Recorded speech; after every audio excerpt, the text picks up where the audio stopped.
کائنات کے ہر رنگ کے اندر انسانیت کا رنگ اور خودی کا نور اقبال کو دکھائی دیتا ہے کہ کانپتا ہے دل تیرا اندیشائے طوفان سے کیا، نا خدا تو، بحر تو، کشتی بھی تو، ساحل بھی تو، دیکھ آ کر کوچائے چاکے گرے باں میں کبھی، کیس تو، لیلا بھی تو، صحرا بھی تو، محمل بھی تو، وائے ناکامی کہ تو محتاج ساکی ہو گیا، میں بھی تو، مینا بھی تو، مستی بھی تو، حاصل بھی تو، آہ کس کی جستجو آوارہ رکھتی ہے تجھے، راہ تو، راہ رو بھی تو، رہبر بھی تو، منزل بھی تو، بے خبر تو جوہر آئینہ ایام ہے، تو زمانے میں خدا کا آخری پیغام ہے۔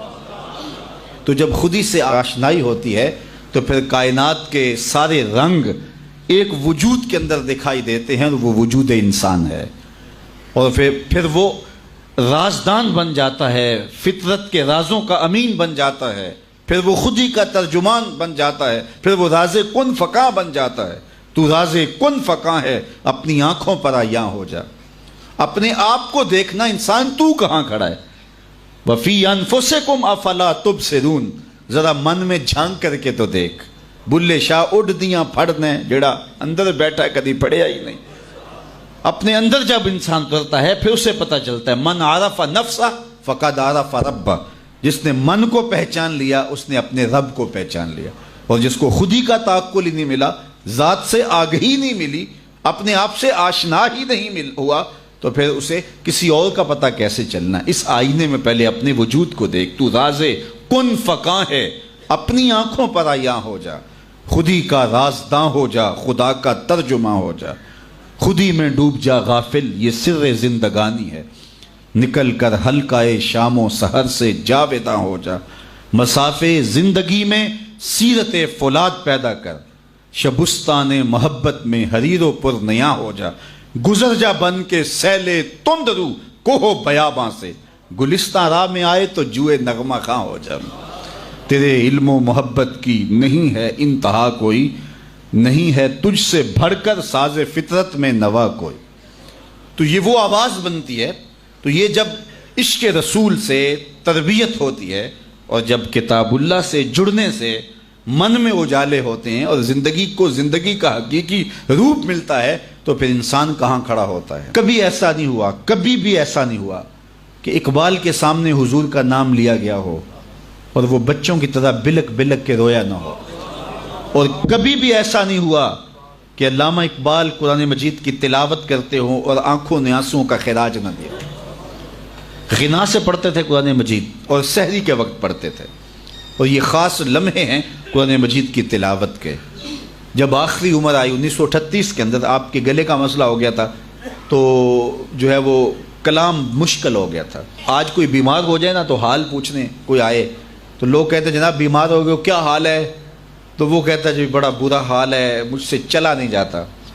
کوئی کہتا ہے جو کھانے پینے کا شوقین ہو وہ کہتا ہے جی بیماری آ گئی، اب تو کوئی چیز کھا ہی نہیں سکتا، کیونکہ اس کی ترجیحات کھانے پینے کی ہوتی ہیں۔ وہ کہتا ہے میں کھا نہیں سکتا۔ کسی شوگر والے سے پوچھو، وہ کہتا ہے جی میٹھا نہیں کھا سکتا تو کیا زندگی باقی ہے؟ تو ہمارے مسئلے یہ ہیں، ہم کھا نہیں سکتے، ہم پی نہیں سکتے، ہم سیر نہیں کر سکتے۔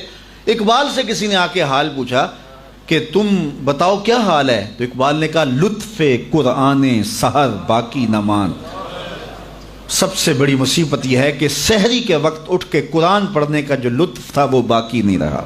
کاش کہ قرآن کو اس انداز سے میں پڑھ سکتا۔ تو اقبال قرآن مجید کی تلاوت کو حرز جاں بنائے ہوئے تھے۔ کہتے ہیں اب طبیعت ساتھ نہیں دے رہی، ورنہ میرا جی چاہتا ہے کہ امت کو سب سے بڑا تحفہ دے کے جاؤں، اور وہ کیا؟ قرآن مجید پہ کچھ نوٹ لکھ جاؤں، اور وہ سب سے بڑا کام ہوگا جو میں امت کو دے کے جاؤں گا۔ انہوں نے بال جبریل لکھی، انہوں نے زبور عجم لکھی، جاوید نامہ لکھا، اسرار و رموز لکھی، چہ باید کردہ اقوام شرق، کیسی کیسی کتابیں لکھی جو عجوبہ روزگار سمجھی جاتی ہیں۔ لیکن اس کے باوجود کہا کہ اگر میں قرآن مجید پہ نوٹ لکھ کے دے جاتا تو یہ سب سے بڑا کام تھا جو میں قوم کو دے کے جاتا۔ تو اقبال نے یہی نصیحت کی کہ کتاب اللہ کے ساتھ اپنے تعلق کو مضبوط رکھو۔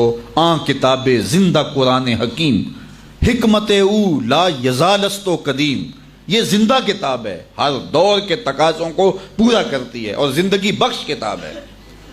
بلکہ ایک مقام پہ اقبال نے ایک بات کہی ہے، ذرا اس پہ توجہ آپ کی چاہوں گا۔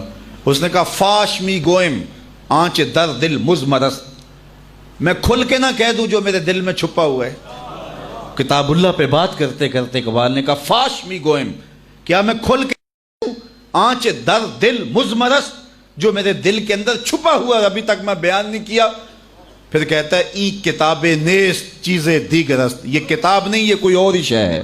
گر تو می خواہی مسلمہ زیستن، نیست ممکن جز بقرآن زیستن، اگر تو مومن بن کے جینا چاہتا ہے تو قرآن کے بغیر ایک قدم بھی نہیں جی سکتا ہے، ایک سانس بھی نہیں جی سکتا، ایک قدم بھی نہیں چل سکتا۔ آپ جانتے ہیں کہ 1912 کے اندر طرابلس میں ایک جنگ ہوئی تھی اور اس میں بہت سارے مسلمان شہید ہوئے تھے، مسلمانوں نے اپنی بقا کی یہ جنگ لڑی تھی۔ تو اب اقبال اس کا حوالہ دے کہ حضور کی بارگاہ میں ایک اللہ اکبر، گراں جو مجھ پر ہنگامہ زمانہ ہوا، گراں مجھ پر جو ہنگامہ زمانہ ہوا، جہاں سے باندھ کے رخت سفر روانہ ہوا۔ یہ تصور کی کائنات ہے۔ فرشتے بزم رسالت میں لے گئے مجھ کو،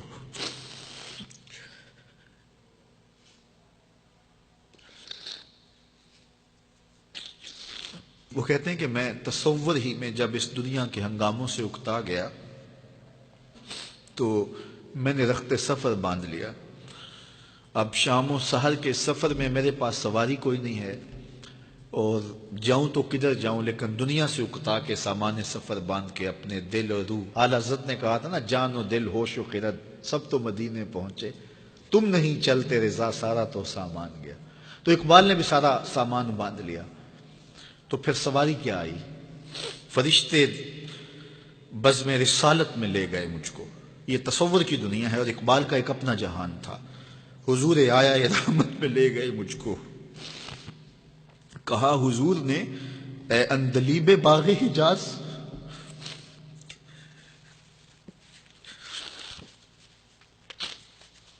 کہا حضور نے اے اندلیب باغ حجاز، کلی کلی ہے تیری گرمی نواز گداز، ہمیشہ سرخوش جام بلا ہے دل تیرا، فتادگی ہے تیری غیرت سجود و نیاز، نکل کے باغ جہاں سے رنگ بو آیا، نکل کر باغ جہاں سے رنگ بو آیا، ہمارے واسطے کیا تحفہ لے کے تو آیا۔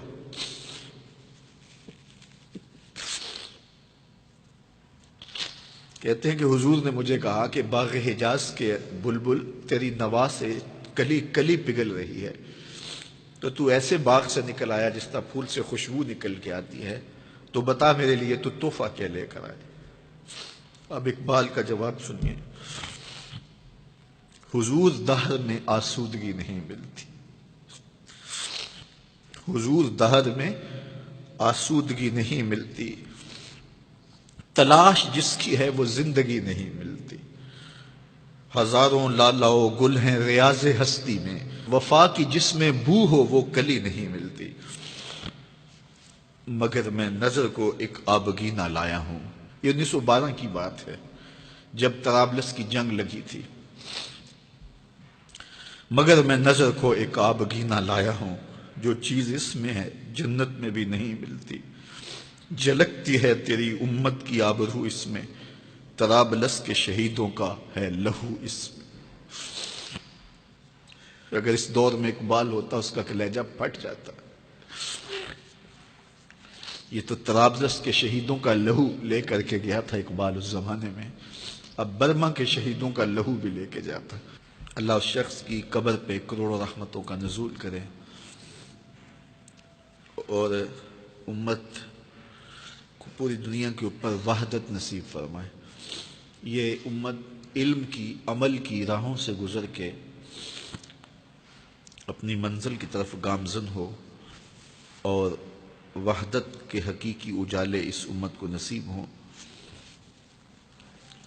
اور بھٹکا ہوا آہو پھر سوئے حرم پہنچے اور یہ امت ایک منزل کی طرف وحدت فکر کے ساتھ، وحدت عمل کے ساتھ آگے بڑھے اور کھویا ہوا وقار اس کو نصیب ہو۔